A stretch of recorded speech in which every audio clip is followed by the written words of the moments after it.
Con Milei, ¿estamos mejor o estamos peor? Expondremos en 2 niveles. 1. Termo Cuca Mabel Raúl. Luego, debate. ¿Me hace una devolución crítica una IA progre? Hoy te voy a hacer el test que te va a ayudar a entender si estás mejor con el gobierno de Milei después de 2 años casi, o estamos peor. Dale, vamos. Para comenzar, ¿tus hijos están vivos? ¿Están en el país? ¿Tienen trabajo? ¿A tus hijos le cortaron los dedos porque cometió un error? ¿O le amputaron el brazo? ¿Le cortaron la oreja? ¿Lo violaron en manada? Estamos en un país bastante parecido a la Argentina que todos queremos. Bueno, entonces estamos hablando de un verdadero milagro. Quiere decir que la opción estar mal no sería la adecuada. Revisemos. Si tu hijo no está muerto, si no está descuartizado, si no ha sido secuestrado por un rescate, considero que para evaluarlo como malo al momento, falta. Inclusive me decís que tampoco se fue del país. Otro gran punto. Como cumple Milei, Bueno, vamos a otro parámetro. Con respecto a la propiedad privada. ¿Te robaron el auto? ¿Te robaron la casa?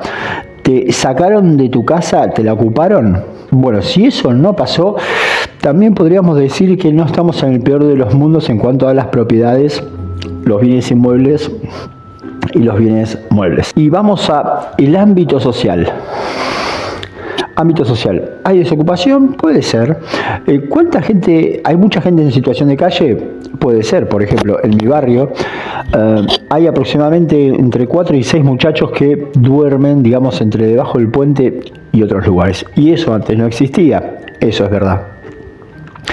Pero el error que cometemos todos al comparar Argentina de Milei casi 2 años después, 2025, con la Argentina que recibió, es que nos comparamos con aquella Argentina y no nos comparamos con la Argentina que hubiera sido si hubiera ganado Massa. Javier, hasta acá llegaste. Es decir, la comparación correcta debería de ser 2 años de gobierno de Milei en relación a una especie de 2025 en un universo paralelo gobernado por Massa. Entonces nos encontraríamos con que la inflación hubiera entrado en hiper, todos hubieran estado sin trabajo, la pobreza crecería entre un 70 y 90%, los robos en la calle serían cotidianos, las violaciones también, los embarazos no deseados también. No habría 6 personas como en mi barrio debajo de los puentes, habría aproximadamente 22. Esas 22 personas no solo dormirían debajo de los puentes, sino que entrarían en estados de violencia social con ellos mismos y con el entorno. Y esto nos llevaría a tener que aplicar una gran solución para que estén tranquilos. ¿A cargo de quién?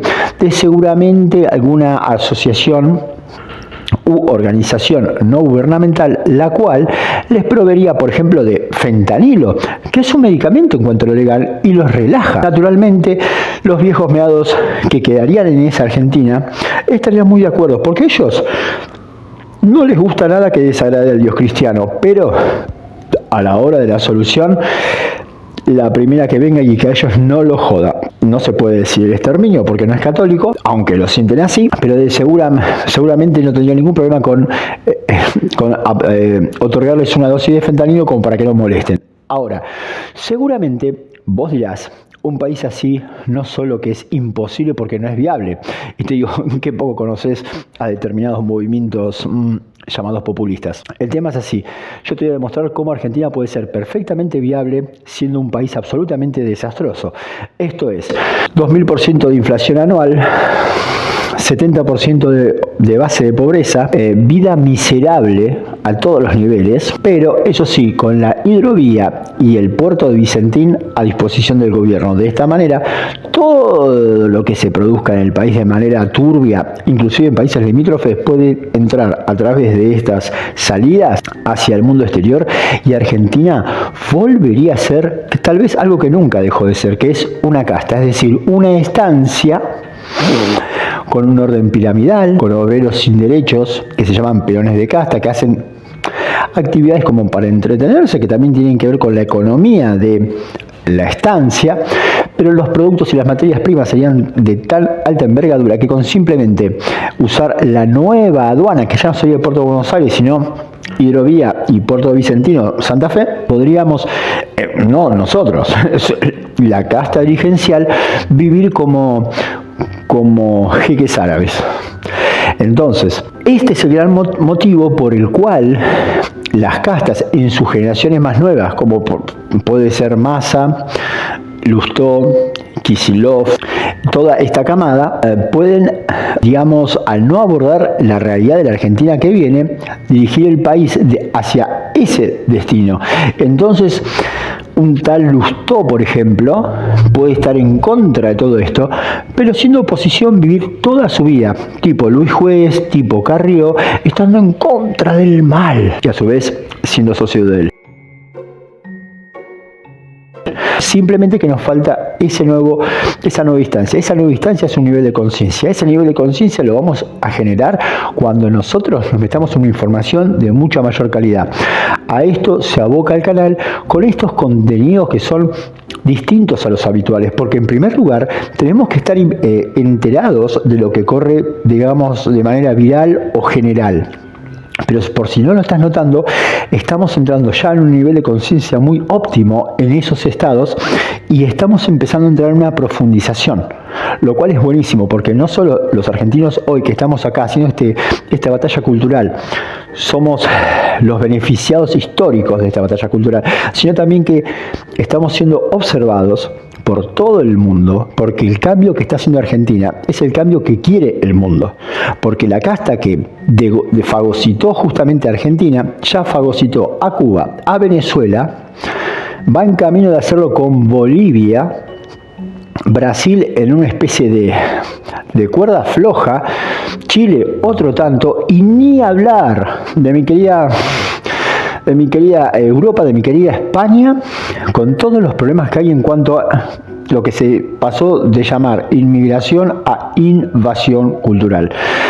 Así que si vos querés que Argentina se siga pareciendo a la Argentina de siempre, y es más, pueda acceder a la Argentina que siempre soñaste, vos, tu papá y tu abuelo, el voto que tenés que hacer ya sabes cuál es. Así que a todos los chicos, yo me voy a encargar de hacer estos contenidos diversificados que lo que intentan hacer es elevar tu nivel de conciencia. Es decir, la Argentina a la que Milei está dirigiendo el país es hacer una Argentina a punta. En 2 años, te puedo asegurar que mucho menos también, pero me refiero a que a partir de octubre ya empieza a haber una movida muy alta, pero en 2 años eso va a ser muy masivo y va a ser un driver. Conjuntamente con la modificación de las leyes laborales y la apertura económica, Argentina va a pasar de tener muchos desocupados a tener muchos inútiles que no saben trabajar o que no pueden abordar y los puestos de trabajo que se están ofreciendo. Entonces, para eso hay que hacer un cambio de chip. Y ese cambio de chip es gratuito, no en cuanto a voluntad, pero sí en cuanto a lo económico. Así que, Leonada, prepárense, porque para tener una Argentina potencia, primero tenemos que ser argentinos potenciados. Y no hay mejor manera de que vos seas un león potenciado que sabiendo quién sos y cargándote los mejores programas. Viva la libertad, carajo. Esto es Radio Ramblas junto a la Leonada Libertaria. Vamos todavía, vamos carajo. El material proporciona un análisis retórico y sesgado del gobierno de Milei en Argentina, argumentando que, a pesar de los problemas existentes como el desempleo y las personas sin hogar, la situación es preferible a un hipotético escenario si hubiera ganado el candidato opositor, Massa. El orador utiliza preguntas y escenarios extremos como la mutilación de niños o la pérdida de propiedad privada para establecer que las condiciones actuales son un verdadero milagro. Se presenta un universo paralelo distópico bajo el gobierno de Massa, caracterizado por la hiperinflación, la pobreza masiva y la violencia social, donde se administraría fentanilo para relajar a la población marginada. Finalmente, el texto postula que el cambio de Milei está siendo observado globalmente y que la batalla cultural busca elevar la conciencia de los ciudadanos para que Argentina se convierta en una potencia mundial en 2 años. A ver, la eterna pregunta en política, ¿estamos mejor o estamos peor? Siempre la misma historia. Pues bien, hoy vamos a meternos de lleno a deconstruir un argumento que responde a esta pregunta, en el caso de Argentina, de una manera que no nos esperamos. Utiliza un marco que, ojo, redefine por completo lo que significa estar mal. todo arranca aquí, con esta pregunta, pero lo que es realmente revelador de este análisis es la forma en que el autor de la fuente propone responderla. O sea, olvidémonos de la economía o de las políticas públicas. No. Aquí lo que se propone es una especie de test de supervivencia, algo súper personal y, bueno, bastante extremo, la verdad. Venga, vamos al lío. Para empezar, el autor nos lanza una prueba para ver si de entrada podemos siquiera considerar que la situación está mal. Y yo os adelanto que los criterios son de lo más drásticos que uno se puede imaginar. Las preguntas no van de si se llega a fin de mes o de la inflación, para nada. Son viscerales, van directas al estómago, a lo más básico, la integridad física y la de la familia. Es que el argumento pone el listón en un punto de catástrofe personal brutal. La lógica es esta. Si tus hijos no han sido asesinados, si no han sido secuestrados, pues mira, según esto, ya has superado la primera parte de la prueba. Y la cosa sigue, ¿eh? Ahora le toca el turno a la propiedad privada, pero llevada al límite. No se pregunta por si se pagan muchos impuestos. No, la pregunta es, ¿te han robado el coche? ¿Te han ocupado la casa? Es que la vara de medir que se usa aquí define estar mal como vivir en una anarquía casi total. Y aquí viene la clave, la conclusión de esta primera prueba. Si a todas estas preguntas tan extremas se puede responder que no, el autor sostiene que es muy pronto para calificar la situación actual de mala. Fíjate cómo cambia todo, le da la vuelta por completo a la escala del debate. Vale, ahora vamos al núcleo del razonamiento, a la chicha. El autor argumenta que, aunque sintamos que las cosas no van bien, estamos cometiendo un error de base, uno fundamental. Y es que no hay que mirar al pasado, no, hay que mirar a un futuro alternativo, uno que nunca llegó a pasar. Aquí está la tesis central, en sus propias palabras. Lo que propone el autor es que la única comparación que vale no es la Argentina de ahora con la de antes, no. Es la Argentina de ahora con la que habría existido en un universo paralelo si el resultado de las elecciones hubiera sido otro. Así que el ejercicio mental que se nos propone es este. Imaginar dos versiones del año 2025. Por un lado, la que se está construyendo actualmente. Por otro, una versión, bastante distópica que según el autor se habría materializado. Y es esta última la que hay que usar como punto de referencia para definir lo que es malo. Vamos a ver ahora cómo sería ese universo paralelo, porque el análisis entra en bastante detalle y la verdad, la descripción es la de un colapso social y económico casi total. En este escenario hipotético, el autor pinta un cuadro de caos absoluto. Habla de hiperinflación descontrolada, de paro masivo y de un aumento tan drástico de la delincuencia que afectaría la vida cotidiana de una manera brutal y directa. Y para hacernos una idea de la magnitud de la catástrofe, se da una cifra. Un 2000% de inflación anual. Es un número diseñado para impactar, claro, para evocar la idea de un colapso total de la moneda, del poder adquisitivo, de todo. Claro, las consecuencias humanas de un colapso así serían devastadoras. La proyección que se hace es que la pobreza no es que aumentaría un poco, no. Se dispararía hasta afectar, ojo, a casi el 90% de la población. Una auténtica barbaridad. Y quizás la afirmación más heavy, más extrema de todo este universo distópico es esta, que la política social para la gente sin hogar no sería de ayuda, sino de sedación. Se llega a sugerir que se les proporcionaría fentanilo, simplemente para que no molesten. Tremendo. Pero a ver, ¿por qué sucedería todo esto? El autor no lo atribuye a la incompetencia, sino a un plan deliberado. Y esto nos lleva directamente a la teoría que lo sustenta todo, el plan de la casta. Aquí se define al antagonista, al malo de la película, la casta, que según esta visión no es solo un grupo político, es una clase dirigente con un supuesto plan para saquear el país, controlando la infraestructura clave mientras mantiene la población en un estado de servidumbre moderna, por así decirlo. Y este supuesto plan se desarrollaría en 4 pasos. Primero, tomar el control de los puntos neurálgicos de la economía, como la hidrovía y los puertos. Luego, usarlos para el comercio ilícito. El objetivo final sería financiar un estilo de vida de élite, y todo ello mientras una oposición supuestamente cómplice mira para otro lado.